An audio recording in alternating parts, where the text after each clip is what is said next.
रात्र गेली दिवस गेले आयुष्य गेले, वो बात भी कि कैसे हम अगर संसार में आए हैं तो सिर्फ इस दुनिया की चकाचौंध में ना रह जाएं। जो असली एक पहचान है एक परमात्मा को पाने का, अगर हम वो प्राप्त कर लेते हैं तो जीवन वाकई ही हमारा फिर एक सफल जीवन है, फिर इसको हम व्यर्थ नहीं गवाएंगे।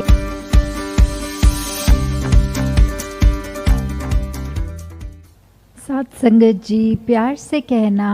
धन निरंकार जी।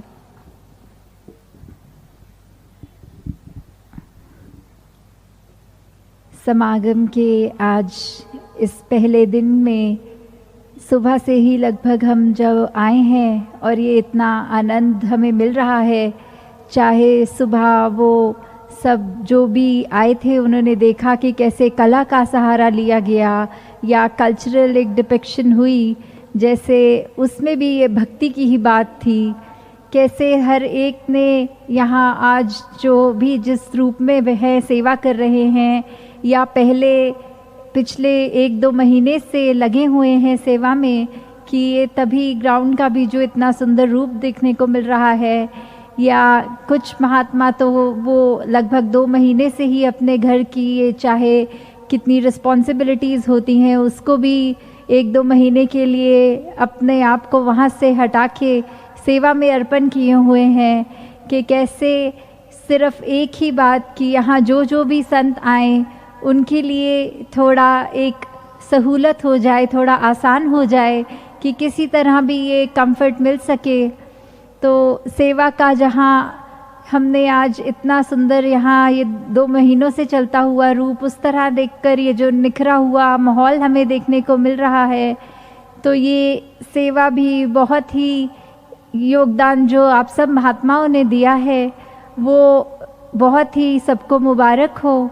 कि कैसे ये नासिक शहर में जहाँ पहली बार इस महाराष्ट्र समागम का इस रूप में ये रचना रच रही है, तो अगर ये दासी के मन में आया कि ये जब शब्द सुना शहर का नासिक,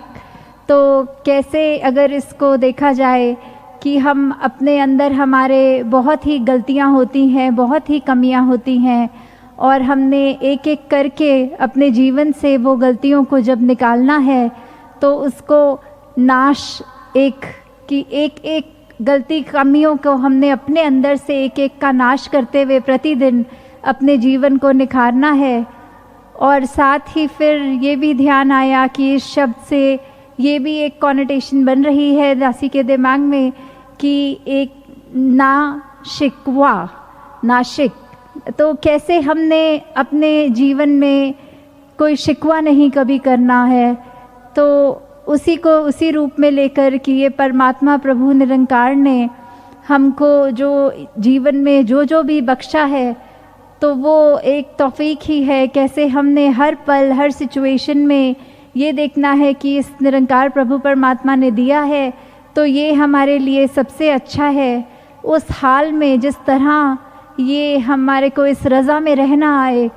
कैसे उसी में ही हमने शुक्र करना है। यही मानकर चलें कि अगर ये हो रहा है तो इससे बेहतर हमारे लिए कुछ और नहीं हो सकता था।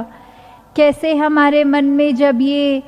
शुक्राना आता है, मन से सारे गिले जाते हैं, तो हमको खुद ही इस बात समझ में आएगी कि हम अपने जीवन में ये निखार देखेंगे कि हमारे मन में वो परेशानी नहीं रहेगी, बेचैनी नहीं रहेगी। कैसे हमारा मन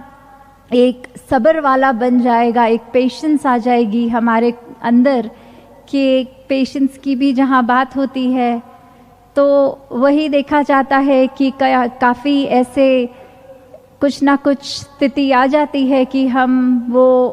अपने मन को उस तरह लाचारी कह लें या उस तरह उस टाइम इम्पल्सिव होकर ऐसा कुछ किसी को कह जाते हैं या ऐसा कोई कर्म कर देते हैं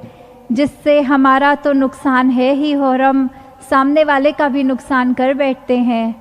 तो हमको जहाँ अपने जीवन में ये सब्र भी लाना है,